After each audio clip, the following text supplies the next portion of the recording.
네, 반갑습니다. 온라인 기반 아이코리아 4.0 산업체 단기 강좌의 AI 대중화와 소비자 행동 변화의 강의를 시작할 동명대학교 이지은 교수입니다. 반갑습니다. 오늘 있는 강의에서 5회차 SNS 마케팅 분야 강의 중에 한 꼭지입니다. 이 강의 같은 경우에는 여러분들이 SNS 마케팅의 분야에 대해서 많은 창업을 하시거나 소상공인이나 중소기업에 계신 분들이 기술, 기법들에 대한 이야기들을 많이 듣고자 합니다. SNS는 당연히 새로운 어떤 마케팅 커뮤니케이션이다 보니 아직까지 많은 분들이 더 알려고 하는 부분도 많고 알고 있지만은 또 계속 공부해야 될 분야이기도 한 것 같습니다. 하지만 어떤 기술적인 부분만을 너무 강조하다 보면 SNS 마케팅의 어떤 근본적인 그 방법, 그걸 해야 되는 이유, 이러한 부분들을 조금 잊고 있는, 그래서 놓치는 부분이 많은 것 같습니다. 그러한 전반적인 이야기들을 AI 대중화 소비자 행동 변화에 기초로 하여서 SNS 마케팅을 어떻게 잘 활용할 것인지에 대한 간단한 수업을 시작하도록 하겠습니다. 다른 교수님들이 많은 기술에 대한 이야기들을 할 것입니다. 그렇지만 오늘 SNS 마케팅 기술을 배워서 이제 어느 정도 하려고 적용을 하다 보면은 이미 그 부분의 기술이 또 빨리 전파되어 있습니다. 그래서 누구나 그 SNS 마케팅의 그 기술이 조금 하다 보니까 차별성이 떨어지면서 그 차별에 대한 식별성이 떨어질 수 있습니다. 그래서 자기만의 어떤 방법들을 계속 만들어내야 되고, 이제는 심지어 디자인 쪽으로 컨텐츠 스토리텔링 식으로 더 빨리 그거를 활용을 한 사람만이 또 차별화되고, 또 한 달 뒤 되면은 SNS 시장에서는 그러한 기술이나 그러한 의사소통 말고 또 다른 방식으로 이렇게 유행성처럼 도는 경향이 있는 것 같습니다. 하지만 SNS 마케팅 분야를 더욱더 확대되는 것은 트렌드에서는 맞는 것 같습니다. 이제 SNS 마케팅이라는 부분을 조금 또 한 가지 더 조금 더 추가로 설명을 하자면, 마케팅 의사소통 방식이다. 우리의 새로운 대화 방식이라는 것을 또 빨리 적용을 하셨으면 좋겠습니다. SNS 마케팅의 가장 기본적으로 우리가 여러분들의 휴대폰을 켜서 카카오톡의 프로필 사진이 내가 사업을 하거나 어떤 남에게 많이 홍보를 해야 되는 그러한 위치에 있다면 내 카카오톡의 프로필 사진이 지금 무엇으로 되어 있는지, 산 정상이라든지 난, 꽃, 이러한 부분들의 배경 사진들인지, 아니면 자기의 기업에 대한, 아니면 자기의 가게에 대한 그러한 명함이라도 그 사진이 올려져 있는지 한번 체크해 보십시오. 우리는 어쩌면 SNS 그리고 온라인에서는 자기 자신을 드러내는 것에 아직 익숙하지는 않습니다. 하지만 자기를 드러내는 방식이 이제는 온라인, 오프라인 굉장히 다양하게 변화가 되고 있다. 이러한 시점에서 이미 너무 빠르게 이 마케팅 커뮤니케이션들이 진화되고 있습니다. 거기에 한 꼭지 더 올라간 게 AI입니다. AI 대중화라는 것은 이제 SNS가 특별하지 않은 것처럼 AI도 특별하지 않고 있다, 이렇게 보시면 됩니다. 그래서 2020년 이 시점에 비대면 수업이 강화가 되고, 그리고 우리가 살아가는 데 있어서 배달, 그리고 다양한 어떤 사회의 변화들이 많이 빨리 변화되고 있습니다. 이러한 시점에서 AI 대중화는 우리의 행동, 우리의 소비자의 행동에 어떤 변화를 주고, 그 변화에서 SNS는 어떠한 역할을 해야 하는지, 나는 그 도구를 어떻게 활용해야 하는지, 나는 그 다른 사람들에게, 타자에게 어떠한 의사소통 방식으로 그들에게 다가갈 건지에 대해서 한번 고민해보고, 많은 시간은 되지 않습니다. 이 시간을 토대로 해서 계속적인 여러분들의 공부의 장이 열리기를 기원하겠습니다. 본격적으로 이제 수업에 들어가도록 하겠습니다. 자, 오늘 이야기하는 거는 두 꼭지입니다. AI 대중화와 소비자 행동 변화. 이 변화의 전체적인 범주는 SNS가 이제 다 어우르고 있다. 이렇게 생각을 하시면 되겠습니다. 자, 기본적으로 AI의 대중화가 일어난 가장 큰 꼭지는 커스터마이제이션입니다. 하이퍼 커스터마이제이션. 그래서 소비자들에게 맞춤을 하지만 최적의 맞춤 솔루션을 제안할 수 있는 게 AI의 탄생으로 인해서 우리가 소비자에게 더 맞춤이 될 수 있습니다. 개인의 신체, 그리고 심지어 그들의 감정, 그리고 더 들어가서 그들의 아픔, 의료상의 상태. 여러분들도 겉으로 봤을 때는 그냥 멀쩡히 다리에 힘을 주고 서 있으니까, 야, 너 신체도 건강한데 뭐가 문제니? 요즘에는 더 뭐가 문제입니까? 그죠? 신체가 건강하지만 그들의 감정, 그죠? 그래서 그리고 그 신체도 건강하고 나도 행복하다고 생각했는데 병원에 가면은 고혈압이고 또 뭐 그 갑상선이 안 좋고 호르몬의 상태가 어떻고 이 상태가 어떻고 이러한 것들이 의료상의 상태죠. 그러한 디테일한 삶의 상태까지도 고려를 하고요. 그리고 심지어 상황까지 고려합니다. 시점, 오전인지 오후인지 집인지 회사인지 상황, 지금 그가 갖추고 있는 똑같은 블라우스를 사는데 면접에 가려고 사는 건지 아니면은 친구들을 만나려고 사는 건지 이런 거에 따라서 최적의 맞춤 솔루션을 제안을 하는 거죠.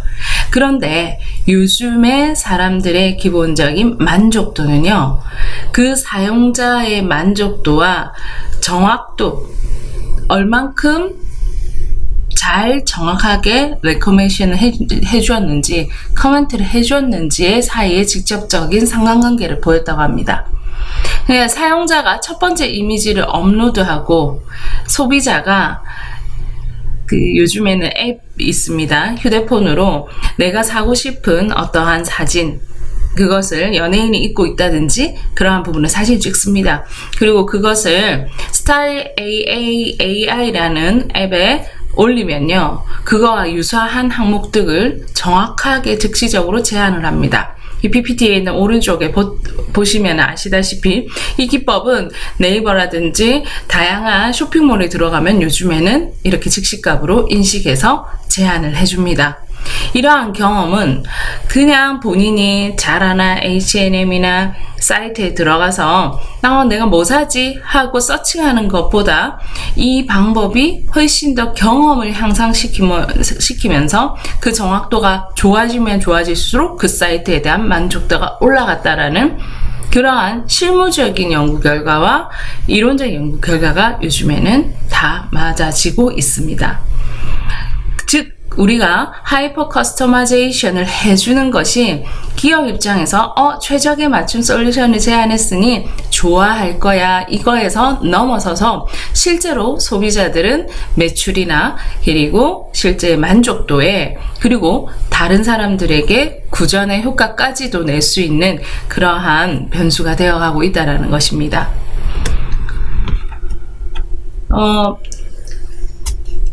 이 부분을 보시면요, LG ThinQ Fit 컬렉션입니다. 본인의 신체에 맞게끔, 그리고 본인이 지금 몸의 어떠한 부분들이 조금 추울 수도 있고 체온에 따라서 바디 체킹을 하고 그에게 옷을 제안을 해주는 겁니다. 물론 기존에 오프라인 매장들이 있을 것이고 그 브랜드가 이러한 요소들을 제안했을 때 훨씬 더 소비자들은 만족감을 간다. 여기에서 좀 더 추가적으로 얘기를 하면요, 요즘의 사람들은요, 여러분들이 다 대부분에 테이블에 앉으시면 자주 보게 되는 모습입니다. 대화를 하는 게 아니라 휴대폰을 들고 카톡을 하고 있죠. 혹은 오락을 하거나 서칭을 하고 있습니다. 그와 같이 요즘의 사람들은 앞에 타자가 있는데도, 옆에 사람이 있는데도 그 사람과 대화보다는 이 가상 공간에서의 대화 방식에 익숙해지고 있습니다. 그렇기 때문에 옷을 사러 가거나 무언가를 사러 갈 때 꼭 누구누구를 함께 막 이끌고 조언을 들어보려고 사는 상품은 되게 제한되어 있고요. 대부분 다 휴대폰을 의존하거나 온라인상에 있는 뭐 유튜버라든지 그 파워 블로거들의 의견을 더 신뢰하고 있습니다. 이러한 상황에서 굳이 누군가의 조언을 듣는 게 기계로 듣는다는 것이 과연 불만족으로 일어나고 별로 사람들이 그 부분에 대해서 의심을 들까요? 아니죠. 요즘의 시대에는 오히려 이러한 기술과 비주얼라이징한 부분들을 좀 더 많이 제시했을 때 소비자들은 만족이 올라간다는 겁니다. 오른쪽의 사진을 보면요. 우리가 집에서 나갈 때 그죠? 나갈 때 현관문이라고 봅시다. 현관문에 무엇이 프린팅 되어 있습니까? 프린팅이 아니죠. 이거는 뷰입니다. 날씨라든지 오늘 비가 올 것 같다라든지 그리고 오늘의 스케줄러들이 현관문에다가 이렇게 제시가 됩니다. 오른쪽엔 스타일러입니다. 스타일러에서도 그날의 날씨에 맞춰서 무언가를 제안하기도 하고 옷을 걸었을 때 그 날씨에 맞춰서 스타일링해서 습도 조절을 하거나 옷을 클리닝 해주는 역할을 하고 있습니다. 이러한 부분들은 우리가 아파트를 분양할 때 예를 들면은 요즘에는 모델하우스에서 옵션도 아니죠. 가장 기본적으로 이런 것이 제공되었을 때 아파트에 대한 선택의 맞춤 솔루션이 가능하고 그걸로 인해서 소비자들이 선택을 하더라. 이러한 부분이 하이퍼 커스터마이제이션입니다. 그래서 단순하게 한 번에 그러한 뭔가 1차적인 것을 만족하는 게 아니고요. 실제로 정말 그들의 삶에 도움이 되는 AI가 진행이 되고 있다는 겁니다. 물론 이러한 부분에서 SNS를 어떻게 활용할 것이냐, 우리가 인터넷으로 자랑을 할 거리가 있을 때 많이 올리거나 아니면 힘들거나 아니면은 뭔가를 고발해야 될 경우에 인터넷을 많이 활용을 합니다. 그랬을 때 그들의 상품에서 그 부분이 조금 차별성이 있을 때 소비자들은 찍기 시작하죠. 찍고 사람들이 널리 알립니다. 소통을 하는 거죠. 예전에는 별일 없는 것들을 소통을 하는 것이 아니라 아침 밥 먹었니 소통보다는 뭔가 사건이 있을 때 훨씬 더 많은 SNS 활동을 하고 있고, 그리고 신상품, 다른 사람들과의 차별성이 있을 때, 하지만 그 부분이 그냥 디자인적으로만 짓는 게 아니라 스토리가 담겨져 있을 때 훨씬 많이 옮기고 있습니다. 자, 오른쪽에 보면은 여러분들에게는 어딜까요? 왼쪽인가요? 예, 왼쪽에 보면 아모레 퍼시픽 3D 프린팅 맞춤 마스크팩입니다. 얼굴을 앱으로 해서 상황을 건조한 부분 그리고 얼굴의 형태까지도 리서칭을 해서 마스크팩을 만들어내는 겁니다. 그래서 우리가 마스크팩을 많이 사용을 하지만은 그 부분에 대해서 내 어디 어떻게 부족한지를 잘 모를 수 있는데, 피지 상황이라든지 그리고 보습 효과, 주름 개선, 이러한 부분들을 각 부위별대로 마스크팩이 다양하게 제공을 해서 그 부분들이 얼굴에 바로 탁 이렇게 맞춤이 될 수 있도록, 그리고 맞춤만 되는 게 아니라 무엇이죠? 솔루션을 제안하기도 합니다. 자, 중간에 있는 거는 뭘까요? 여기 보면 스마트 욕실 매트입니다. 우리 욕실에서 나올 때마다 발을 닦죠. 그 매트에 발을 올리면 체중이라든지 몸의 체지방이라든지 이러한 부분들을 체크를 해줍니다. 그리고 휴대폰에다가 그 부분들을 언제든지 바디 어널리시스를 해주는 거죠. 그래서 여러분들도 보시면은 이러한 앱을 통해서 한다. 여기서 조금 더 여러분들 SNS가 어떻게 활용이 되겠습니까? 우리가 그냥 눈으로 보고 내가 몇 킬로네 하고 끝나는 것이 아니라 앱으로 전송이 됨으로 인해서 나의 저장 장소도 되기도 하고요. 요즘에는 그런 것들 캡처를 하거나 예를 들면 다른 사람들의 부분들 그 의사 선생님한테도 전달할 수도 있고요. 여러 가지 휴대폰을 통해서 자료들을 전송하거나 비주얼하게 보여주는 어떤 효과들로서도 SNS 창에서도 활용을 하고 있습니다. 자, 두 번째는요, AI의 대중화로 인해서 많아진 부분이 제가 붙여진 제목인데요. 기다림이란 무엇인가입니다. 요즘에는 웨이팅 타임에 대한 사람들의 견딤이 점점점 더 어려워지는 것 같아요. 그래서 저도 마찬가지지만 드라이브 스루가 일어나면서부터 사전 주문, 그래서 그 드라이브 스루로 인해서 사전 주문해서 바로 기다리지 않고 뭔가를 사고 그거에 대해서 습득하는 것이 유능하다라는 어떤 특정 도구까지도 되고 있는 것 같습니다. 그래서 사전 주문 서비스, 새로운 일상이 된 드라이브 스루가 집콕이 아닌 요즘엔 차콕, 물론 언택트 코로나 때문이라도 이 부분들이 굉장히 잘 활용이 되는 겁니다. 그러면 기다림에 대한 어떤 사람들의 견딤이 어렵다면 우리의 소비자들도 SNS에서 무언가를 글을 남겼을 때 빠른 답변을 해주지 않으면 굉장히 비효율적이고 능률이 떨어지고 그 소비자들에 대한 반응이 빠르지 않다고 생각하는 거죠. 조금 더 자세히 적으려고 조금 늦게 보냈습니다. 이게 조금은 요즘에는 경쟁에서 뒤처지는 어떠한 요소가 되는 것 같아요. 자, 이런 부분들도 잘 이해를 하셔야 될 것 같습니다. 첫 번째는 맞춤 솔루션을 제대로 정확하게 제안하는 것이 소비자들에겐 훨씬 더 만족도를 올려준다. 당연한 얘기일 수 있지만 우리는 뭔가를 선택을 할 때 우선순위가 조금 잘 안 되는 것 같아요. 소비자들에게 그래도 이 부분을 더 맞춰야지 하고 기업가 입장을 생각하지만 소비자들은 그것보다 자기가 원하는 것에 대한 맞춤 솔루션, 근데 그것에 대한 조금 더 깊은 맞춤 솔루션을 기대를 한다.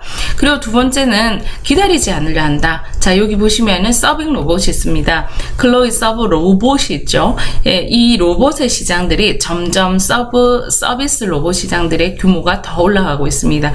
물론 이 서비스 로봇이 인간을 대체하는 것이 더 어렵다고 생각할지 모르겠지만 요즘에 참 사람들이 이제 서비스 업종에서도요, 무거운 거 들고, 그리고 예전의 어떤 서비스 방식들을 종업원에게 강요를 할 수가 없습니다. 그러한 부분에서 이 서빙 로봇은 사람들이 해야 할 일에 힘을 덜어주는 역할도 하다 보니 아무래도 소비자들이 이 서빙 로봇에 대한 만족감이 높아지고 있는 것 같습니다. 물론 종업원도 마찬가지고요.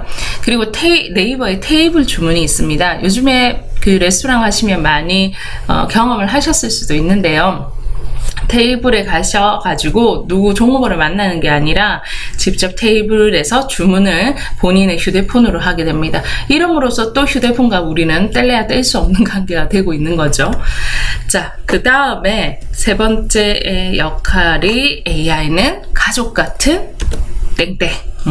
가족 같은 AI, 우리 옛날에 가족 같은 무슨 기업 땡땡 이렇게 했는데 정말 AI는 실시간 가족 케어와 감성까지 채워주는 로봇의 존재가 되고 있습니다.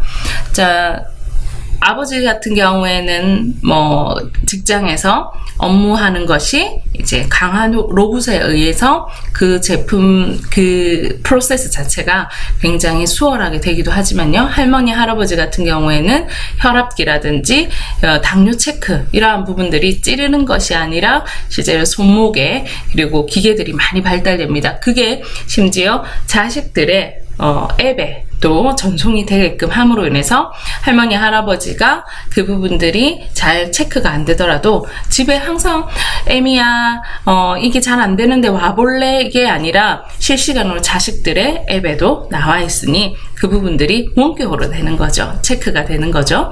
그리고 직장에서도요, 불확실한 스펙을 가진 계획 수립 시스템 개발되었습니다. 즉 로봇이 정해져 있는 스토리 안에서의 것만 프로세스하는 것이 아니라 불확실한 스펙을 가진 계획, 그래서 그 사용자의 패턴을 읽어내서 그와 비슷한 그 경험을 학습을 합니다. 그러면 그 로봇은 거기에 대한 것만 강화가 돼서 그 업무에 대해서 굉장히 수월하고 빠른 그 도움을 주게 되는 로봇으로 성장을 하게 되는 거죠. 그래서 그 로봇이 직장에도 많이 들어가게 되고요. 그리고 아이들 같은 경우에는 심지어 지금 일본에 있는 토다다이 초등학교라든지 우리나라도 이제 수업에 로봇을 활용하게 됩니다. 자, 이 아이들이 10년 뒤면 사회에, 이 아이들이 20년 뒤면 사회 주역이 됩니다. 이분들이 이렇게 로봇에 대한 것이 과연 어떤 기계라고 표현을 했을 때 그들이 받아들일 수 있을 것인지, 그죠? 가족 같은 땡땡. 가족 같은 그 AI 로봇의 존재는 우리의 삶 전체에 굉장히 많은 부분들을 허용해야 되는 방법을 빨리 익숙해야 되지 않을까 싶습니다. 그래서 다시 정리를 하자면요, AI로 인해서 우리가 점점점 소비 휴대폰에 SNS에 맥락을 잘 파악을 해야 되는데요. 자, 첫 번째로 제안합니다. 초개인화입니다. 인공지능 소비자의 행동에 더욱 정확하게 파악하고 이해함에 따라서 개인의 소비 경험을 새로운 차원으로 이끄는 초개인화 시대가 함께 조명이 되고 있습니다.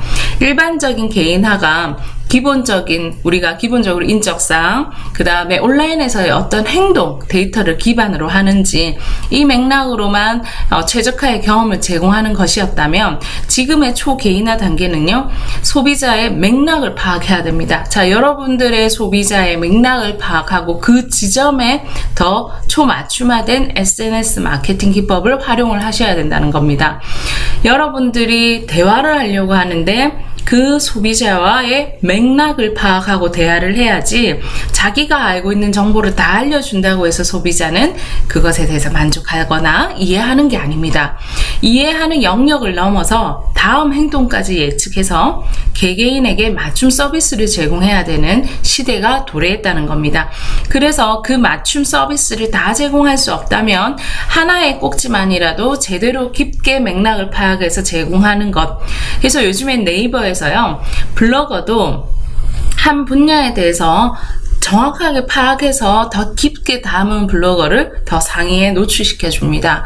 이는 너무 다양한 어떤 사이트에 들어가면은요, 웨딩이라고 하지만은 그 안에 웨딩 말고도 막 다 들어가 있어요. 꼭지들이. 그러한 부분들은 너무 광고성이 크고, 그리고 제대로 관리가 더 깊지 않다고 생각할 수도 있고요. 소비자들은 요즘에 소비자의 행동 자체가 맥락을 파악해서 좀 더 디테일한 개개인의 맞춤 서비스를 제공하기를 바란다는 겁니다. 그림에 보시면 예전에는 AI가 어땠냐, 목소리로 전달하고 그 목소리를 내주는 것이 AI였다면, 지금은 눈으로 보여주고 그 눈으로 보여진 인공인간이 설명해주고 그것이 제대로 된 정보로 인해서 설명이 되는 것까지 요구하는 시대입니다. 자, 로레알에서 페르소라는 스마트 스킨케어 시스템이 나왔습니다. 휴대폰으로 모드 페이스 기술을 해서 인공지능으로 얼굴을 찍었을 때 피부 분석을 해줍니다. 거기에 두 번째 2단계가 1단계에서 끝나는 게 아니고요, 얼굴에 분석만을 하는 게 아니라 대기질 데이터 기술을 브리조미터 위치 데이터를 통해서 내가 살고 있는 대한민국에는 오늘 요즘엔 장마가 더 있다, 이러한 부분들을 다 적용을 해서 맞춤형 선호 레벨을 입력을 하게 됩니다. 그러면 거기에 맞춰진 화장품이 이렇게 나오게 되는 겁니다. 그래서 잔주름, 기미, 색소 침착, 모공, 본인이 요구하는 더 중요한 부분들을 조금 더 맞춤화되어서 소비자들에게 제공하는 거죠. 예전에는 좀 어설픈 방식이었다면 지금은 점점점 소비자들에게 제대로 된 맞춤화 형식으로 바뀌고 있는 것 같습니다.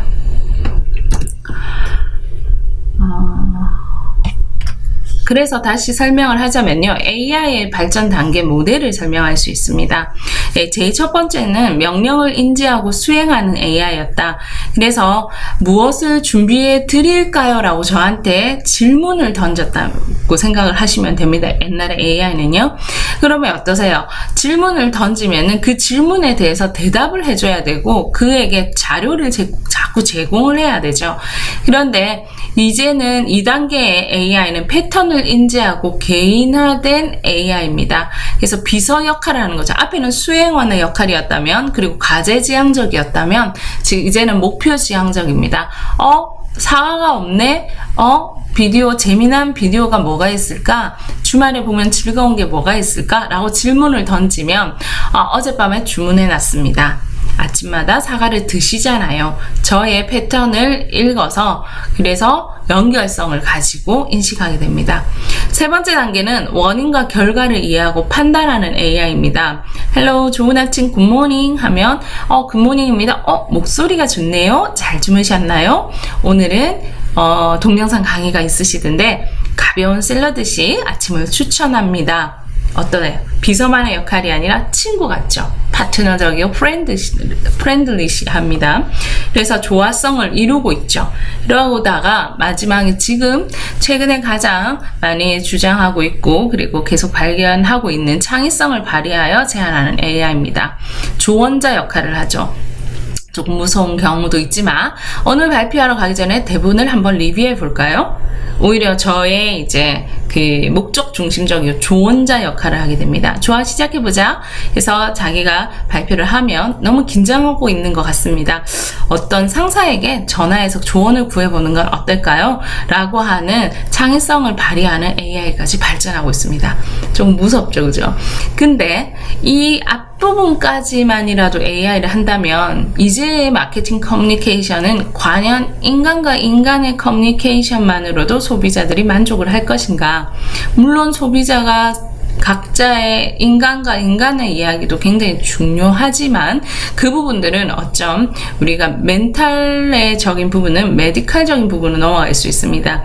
진짜 대화는 상담원, 심리 상담사에게 할 것 같고요. 하거나 아니면 기본적인 삶을 살아가는 데에 그 기법 같은 경우에는 AI에 있는 그 데이터, 학습되어 있는 데이터를, 딥러닝 되어 있는 데이터를 가지고 우리가 삶에 대한 조언을 구하기도 합니다. 물론 이 조언이 자기가 항상 중심에 서서 판단을 해야 되겠죠. AI에 대한 조언까지도요. 그래서 AI 대중화 SNS 마케팅 관점에서 본다면 우리가 크게 세 가지로 많이 활용을 합니다. 그래서 마무리하는 시점에서 말씀을 드리면요. 광고 홍보 마케팅적인 개념에서는 전통적인 미디어를 활용한 마케팅의 대안으로 긍정적인 평가를 통해서 SNS 마케팅에서는 목표 수용자 또는 소비자를 정확하게 파악해서 그들을 대상으로 직접적인 광고나 홍보 마케팅 전략을 구사하는 데 활용이 됩니다. 요즘엔 스마트 스토어, 톡 스토어 같이 굳이 쇼핑몰이 따로 있는 것이 아니고요. 인스타그램에 들어가면 스마트 스토어를 열 수가 있습니다. 그거를 통해서 간단하게 그때그때 상품을 제안을 해서 소비자들의 어떤 학습 방법을 통해서 이 제품들이 많이 잘 나가니까 여기에 포인트를 주고 SNS를 통해서 판매를 합니다. 소비자의 구체적인 개인정보를 수집해서 대량의 맞춤형 서비스를 하는 커뮤니케이션 전략이라면 이러한 부분 또한 프라이버시 측면에서 요즘에는 이 부분들도 잘 정리를 해야 됩니다. 함부로 이제 정보들에 대한 것들을 그 사진을 따온다거나 그 부분에 대해서 활용을 막 하거나 이러는 것이 아니라 그 사진까지도 정확하게 어떤 사이트에 가면은 그 돈을 주고 사올 수 있는 디자인들이 있습니다. 그러한 부분들을 SNS 마케팅 관점에서도 굉장히 잘 활용을 해야 되겠고요.